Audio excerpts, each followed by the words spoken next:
নবী কি ওহী ভুলে যেতেন জাদুর কারণে? নবী রাসূলরা কি অসুস্থ হতে পারেন না? অসুস্থ হওয়া এটা কি নবুয়াত রিসালাতের বিপরীত কোনো বিষয়? বুখারীর একটি হাদিসে এসেছে নবী সাল্লাল্লাহু আলাইহি ওয়াসাল্লাম একবার জাদুগ্রস্ত হয়েছিলেন। এই হাদিস কি কুরআনের বিপরীত? আসুন এই উল্লেখিত বিষয়গুলো জানার চেষ্টা করি। বুখারী শরীফের 5763 নম্বর হাদিসে আয়েশা রাদিয়াল্লাহু তাআলা আনহু বর্ণনা করেছেন, সাহারা রাসূলুল্লাহ সাল্লাল্লাহু আলাইহি ওয়াসাল্লাম রাজুলুম মিন বানি যুরাইকিন ইউকালু লাহু লাবিদ ইবনুল আ'সাম। যুরাইক গোত্রের লাবিদ ইবনে আ'সাম নামক এক ব্যক্তি রাসূলুল্লাহ সাল্লাল্লাহু আলাইহি ওয়াসাল্লামকে জাদু করে। হাত্তা কানা রাসূলুল্লাহ সাল্লাল্লাহু আলাইহি ওয়াসাল্লাম ইউখায়্যালু ইলাইহি আন্নাহু ইয়াফআলু শাইআ ওয়া মা ফাআলাহু। রাসূল সাল্লাল্লাহু আলাইহি ওয়াসাল্লামের মনে হতো যেন তিনি একটি কাজ করেছেন অথচ তিনি করেননি। এই হাদিসের উপর ভিত্তি করে দুইটি প্রশ্ন উত্থাপন করা হয়। প্রথম প্রশ্ন হলো যে নবী করিম সাল্লাল্লাহু আলাইহি ওয়াসাল্লাম এই যে জাদুগ্রস্ত হওয়ার কারণে ভুলে যাচ্ছিলেন, তো এটা নবুয়াত রিসালাতের একটি বিপরীত বিষয়। কারণ কোনো নবী বা রাসূল কোনো কিছু ভুলে যাবেন এটা ঠিক নয়। দ্বিতীয় যে প্রশ্ন উত্থাপন করা হয় সেটা হলো যে এই হাদিসটি কুরআনের আয়াতের বিপরীত। কারণ সূরা মায়েদার 67 নম্বর আয়াতে আল্লাহ তাআলা বলেন, ওয়াল্লাহু ইয়াসিমুকা মিনান নাস, আল্লাহ আপনাকে মানুষ থেকে রক্ষা করবেন।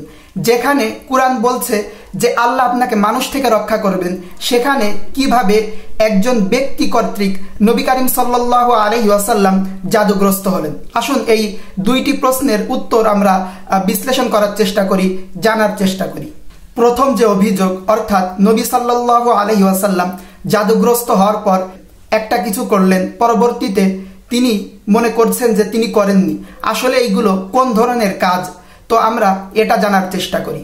বুখারীর অন্য একটি হাদিস, হাদিস নাম্বার 5765, এই হাদিসে আয়েশা রাদিয়াল্লাহু তাআলা আনহু থেকে বর্ণিত হয়েছে, কানা রাসূলুল্লাহ সাল্লাল্লাহু আলাইহি ওয়াসাল্লাম সুহিরা, রাসূল সাল্লাল্লাহু আলাইহি ওয়াসাল্লামের উপর একবার জাদু করা হয়।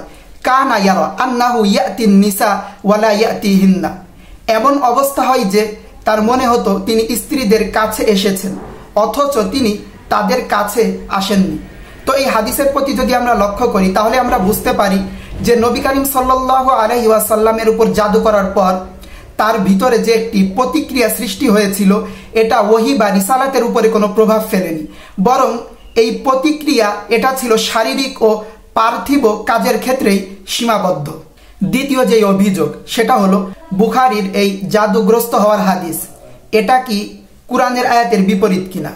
তো এটা আমাদের জানতে হলে আমাদেরকে এই পরিপূর্ণ আয়াতের প্রতি লক্ষ্য করতে হবে।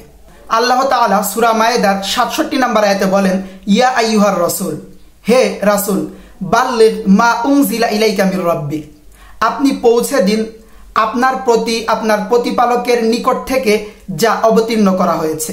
ওয়া ইল্লাম তাফআল, যদি আপনি এটা না করেন অর্থাৎ পৌঁছে না দেন, ফামা বাল্লাগতা রিসালাতা, তাহলে আপনি আল্লাহর এই বাণী এটা পৌঁছে দিলেন না। ওয়াল্লাহু ইয়াসিমুকা মিনান নাস, আল্লাহ আপনাকে মানুষ থেকে রক্ষা করবেন।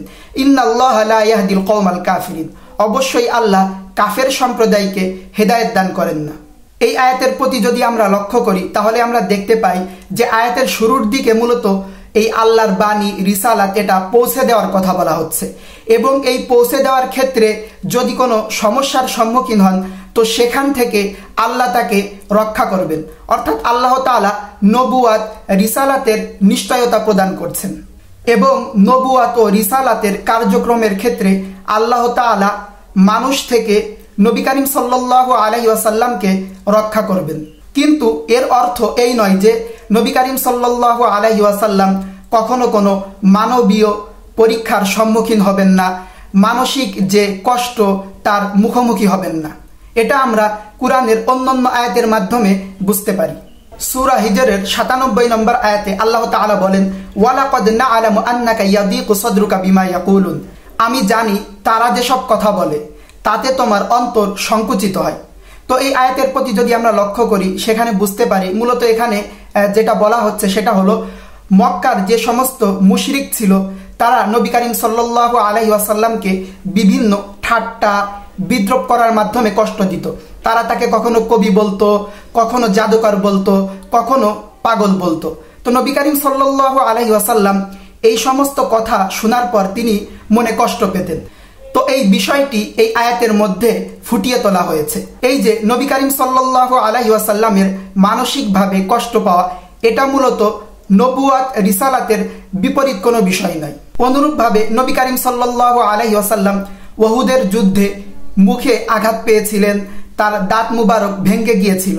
তো এই কারণে কি তার নবুয়াতের মধ্যে কোনো সমস্যা সৃষ্টি হয়েছিল, তার রিসালাতে কোনো সমস্যা সৃষ্টি হয়েছিল? অবশ্যই নয়। এগুলো ছিল মূলত মানবীয় কষ্ট, এগুলো নবুয়াত কিংবা রিসালাতের সাথে সম্পর্কিত কোনো বিষয় নয়। অনুরূপভাবে নবী করিম সাল্লাল্লাহু আলাইহি ওয়াসাল্লামের পূর্ববর্তী নবী রাসূলগণ বিভিন্ন সময় বিভিন্ন রোগে আক্রান্ত হয়েছিলেন, তারা বিভিন্ন বিপদের সম্মুখীন হয়েছিলেন, তারা বিভিন্ন শারীরিক কষ্টের সম্মুখীন হয়েছিলেন। এগুলোও আমরা কুরআনের আয়াত থেকেই বুঝতে পারি। যেমন হযরত আইয়ুব আলাইহিস সালাতু ওয়াস সালাম, তিনি একটি রোগে আক্রান্ত হয়েছিলেন। সূরা আম্বিয়ার 30 নম্বর আয়াতে আল্লাহ তাআলা বলেন, ওয়া আইয়ুবা ইয নাদা রাব্বাহু আন্নী মাসানিয়াদ দুররু ওয়া আনতা আরহামুর রাহিমিন।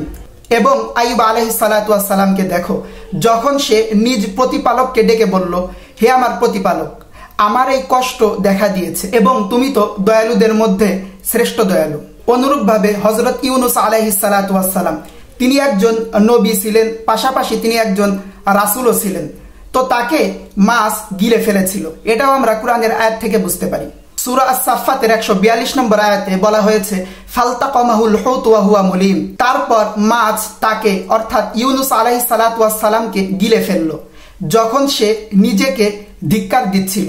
তো এই সমস্ত আয়াত থেকে আমরা বুঝতে পারি যে নবী করিম সাল্লাল্লাহু আলাইহি ওয়াসাল্লাম সহ পূর্ববর্তী নবী রাসূলগণও তারা বিভিন্ন পরীক্ষার সম্মুখীন হয়েছিলেন, রোগে আক্রান্ত হয়েছিলেন, তারা শারীরিকভাবে বিভিন্ন সময় কষ্ট পেয়েছিলেন। এইগুলো নবুয়াত রিসালাতের বিপরীত কোনো বিষয় নয়, বরং একজন নবী রাসূলের ক্ষেত্রে এই বিষয়গুলো ঘটতে পারে। আমরা এই পরিপূর্ণ আলোচনা থেকে সেটা বুঝতে পারি যে বুখারীতে বর্ণিত নবী করিম সাল্লাল্লাহু আলাইহি ওয়াসাল্লামের জাদুগ্রস্ত হওয়ার যে হাদিস, এটা মূলত কুরআনের আয়াতের বিপরীত কোনো হাদিস নয়। আর দ্বিতীয় যে বিষয় বুঝতে পারি সেটা হলো নবী করিম সাল্লাল্লাহু আলাইহি ওয়াসাল্লাম জাদুগ্রস্ত হওয়ার পর তার ভিতরে যে একটি প্রতিক্রিয়ার সৃষ্টি হয়েছিল, এর মাধ্যমে তার নবুয়াত রিসালাতের মধ্যে কোনো প্রভাব পড়েনি, বরং সেটা শারীরিক ও পার্থিব কাজের ক্ষেত্রেই সীমাবদ্ধ ছিল।